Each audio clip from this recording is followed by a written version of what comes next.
हूँ। आइए सीधा चलते हैं कर्नाटक के मैसूर, जहां राष्ट्रपति द्रौपदी मुर्मू भारतीय वाणी एवं श्रवण संस्थान हीरक जयंती समारोह को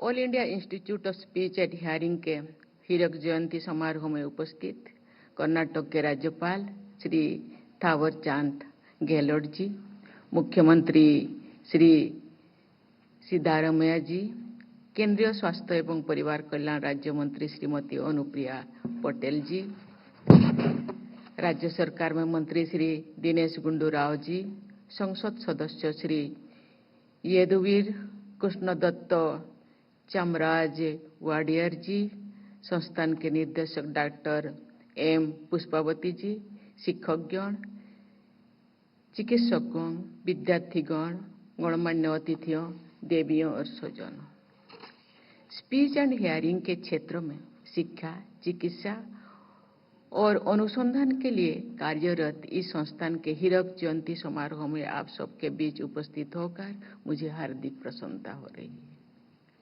आज के ऐतिहासिक अवसर पर मैं all India institute of speech and hearing ice से जुड़े सभी पूर्व और वर्तमान निर्देशकों, संकाय सदस्यों, प्रशासकों एवं विद्यार्थियों का बधाई देती हूँ।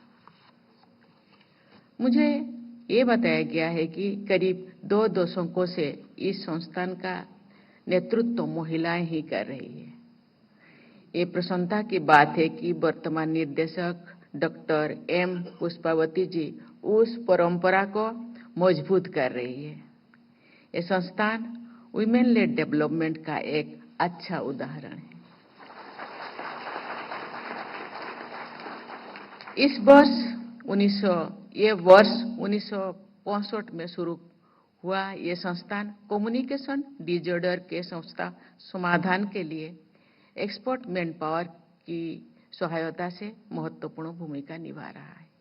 मुझे ये जानकर खुशी हुई है कि यहाँ पर स्पीच एंड हियरिंग संबंधी दिव्यांगताओं से जुड़ित सभी आयु वर्गों के लोगों को मल्टी डिसिप्लिनरी अप्रोच द्वारा चिकित्सा प्रदान की जा रही है।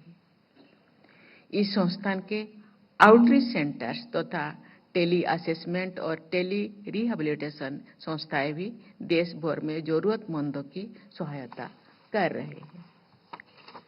मुझे बताया गया है कि आइस का ये परिसर मैसूर के महाराजा श्री जय चामराजेंद्र वडियर द्वारा दान की गई भूमि पर बना हुआ है।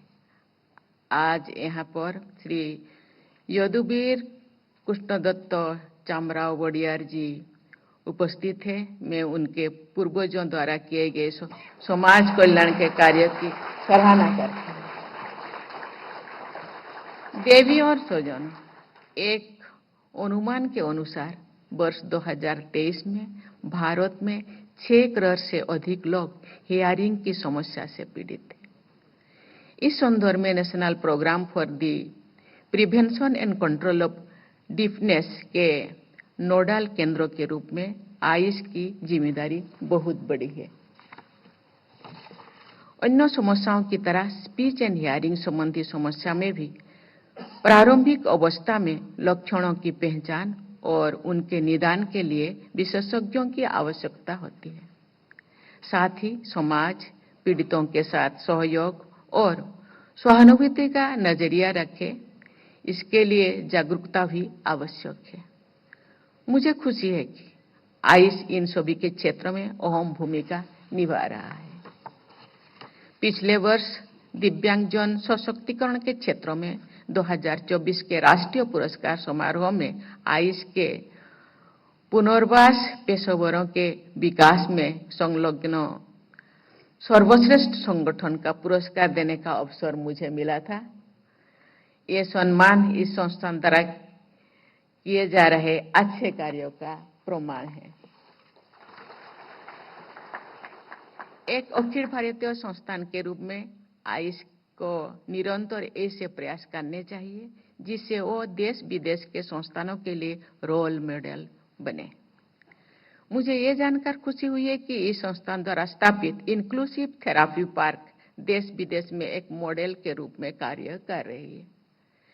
इसे उन बच्चों के लिए डिजाइन किया गया है जो कम्युनिकेशन डिसऑर्डर्स में प्रभावित है। आयुष आरोग्य वाणी भी एक अनूठी पहल है जिसे कम्युनिकेशन डिसऑर्डर्स और उनके शीघ्र पहचान के बारे में जागरूकता बढ़ाने के लिए डिजाइन किया गया है। देश का अग्रणी संस्थान होने के नाते आयुष कम्युनिकेशन डिसऑर्डर से जुड़े राष्ट्रीय नीति निर्माण में भी सलाह दे सकता है। आज टेक्नोलॉजी हर क्षेत्र में महत्वपूर्ण भूमिका निभा रही है। स्पीच एंड हियरिंग से जुड़ी दिव्यांगताओं को दूर करने में भी लेटेस्ट टेक्नोलॉजीज का प्रयास अत्यंत सहायक सिद्ध होगा, लेकिन लेटेस्ट टेक्नोलॉजीज और डिवाइसेस आम लोगों तक पहुंचे, इसके लिए देश में उनका विकास और निर्माण जरूरी है। उदाहरण के लिए कोक्लियर इम्प्लांट जैसे उपकरण कम खर्चों में उपलब्ध हो, इसके लिए आवश्यक है कि इनके निर्माण में हमें आत्मनिर्भर बने। आयुष जैसे संस्थानों को इस दिशा में अग्रणी भूमिका निभानी चाहिए। इस क्षेत्र में रिसर्च एंड इनोवेशन को बढ़ावा देकर आप राष्ट्र निर्माण में अपना योगदान और मजबूत कर सकते हैं।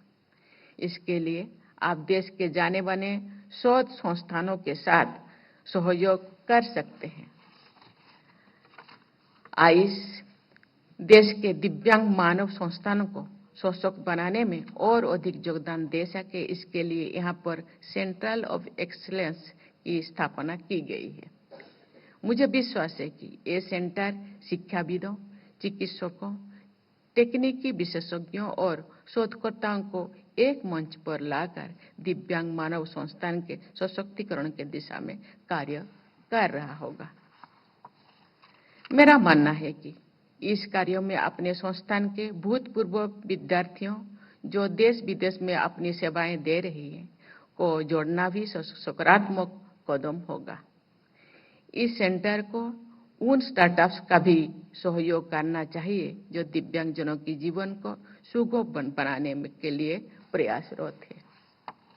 देवियों और स्वजनों, सरकार विभिन्न कल्याणकारी कार्यक्रम के माध्यम से दिव्यांगजनों के लिए बाधा मुक्त वातावरण तैयार कर रही है, जिससे वे बिना किसी कठिनाई के अपने जीवन में आगे बढ़ सके।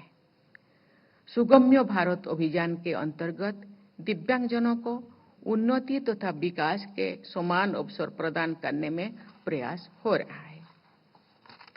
मेरा मानना है कि सभी सार्वजनिक स्थान, सुविधाएं और सूचना के स्रोत दिव्यांग अनुकूल होने चाहिए। ऐसा होने से न केवल दिव्यांगजनों को सुविधा होगी, बल्कि उन्हें ये एहसास भी होगा कि समाज उनकी चिंता करता है। विश्व सांकेतिक भाषा दिवस 23 सितंबर को मनाया जाता है।